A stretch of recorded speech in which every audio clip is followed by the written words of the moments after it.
Olá, meus amores!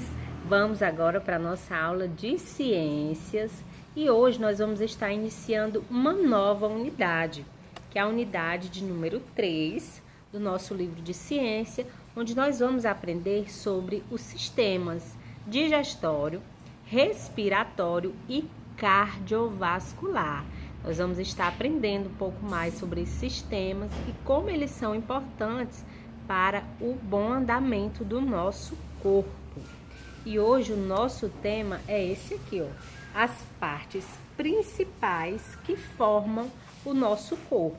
Como vocês podem observar aí nas imagens, o nosso corpo ele é dividido em várias partes. Tem os músculos, o esqueleto, os vasos sanguíneos, certo? E todos eles são importantes para que o nosso corpo possa funcionar corretamente.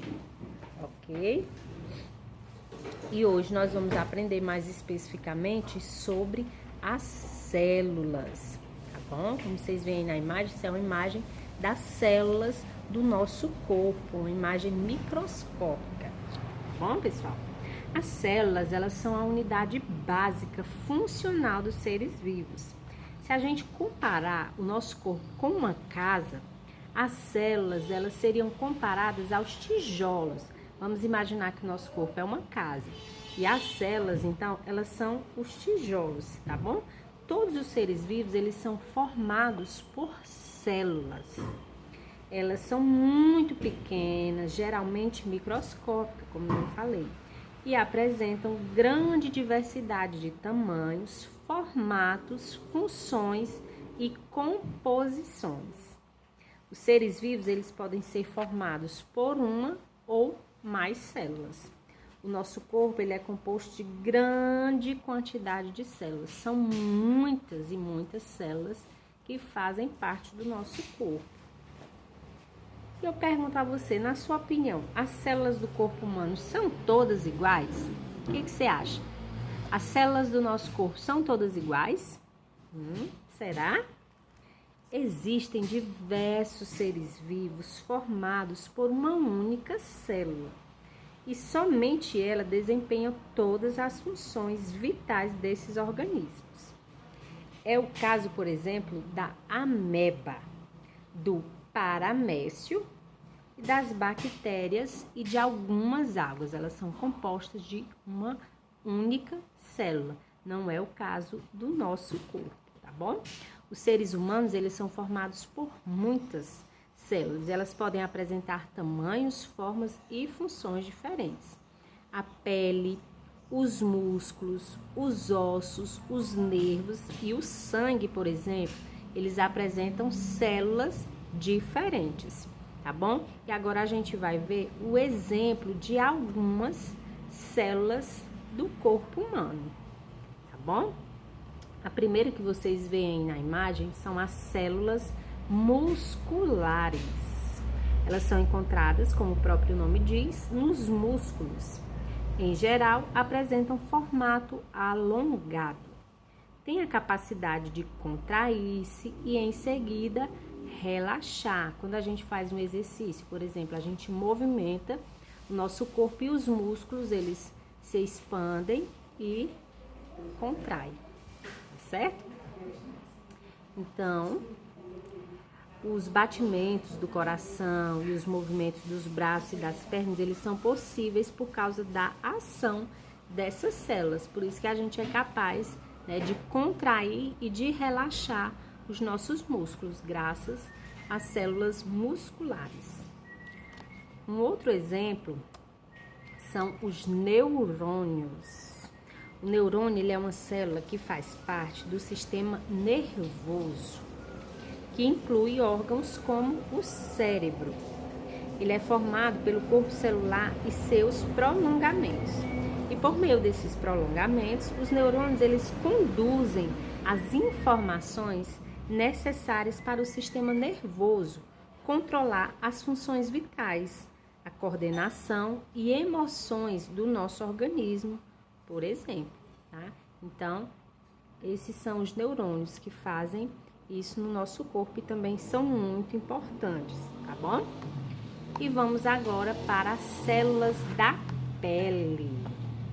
em geral, elas revestem a superfície do nosso corpo, né? O nosso corpo, nós temos, ó, a nossa pele, que, né, protege o que está por dentro do nosso corpo. Eles revestem, né, as células da pele, elas revestem a superfície do corpo e se organizam umas sobre as outras. A nossa pele, ela possui várias camadas.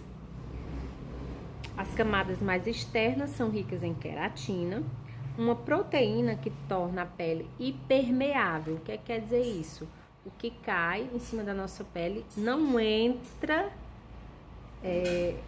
no nosso organismo. Por exemplo, se eu derramar água em cima da minha pele, a água não vai entrar lá para dentro do meu corpo, né? Vai molhar o meu braço, mas ela não tem a capacidade de penetrar dentro da minha pele e entrar para o meu organismo.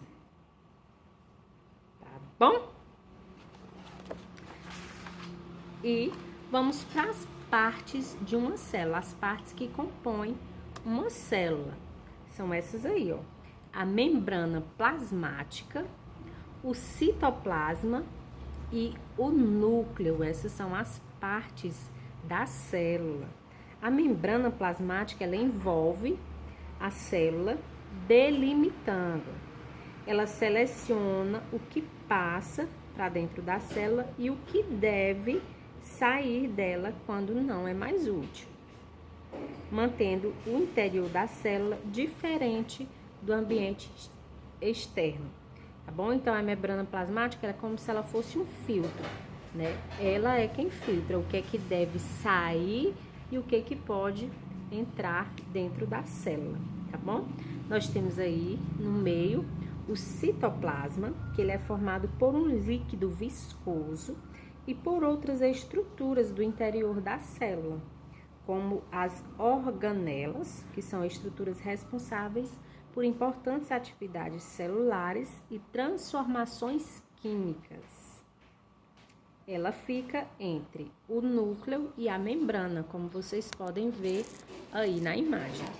E por último, o núcleo, que fica bem no centro, como o próprio nome diz, né? O núcleo fica bem ali no centro. E ele coordena as funções das células. Tá bom, meus amores? É esse o nosso assunto de hoje. Você vai pegar aí o seu livrinho de ciências, vai abrir na página 44, vai ler todas as informações da página 44, 45 e 46 e vai responder as questões 1, 2 e 3 da página 47, tá bom? Então, façam a atividade direitinho, façam uma leitura e qualquer dúvida eu estou aqui à disposição. Um grande beijo e boa aula!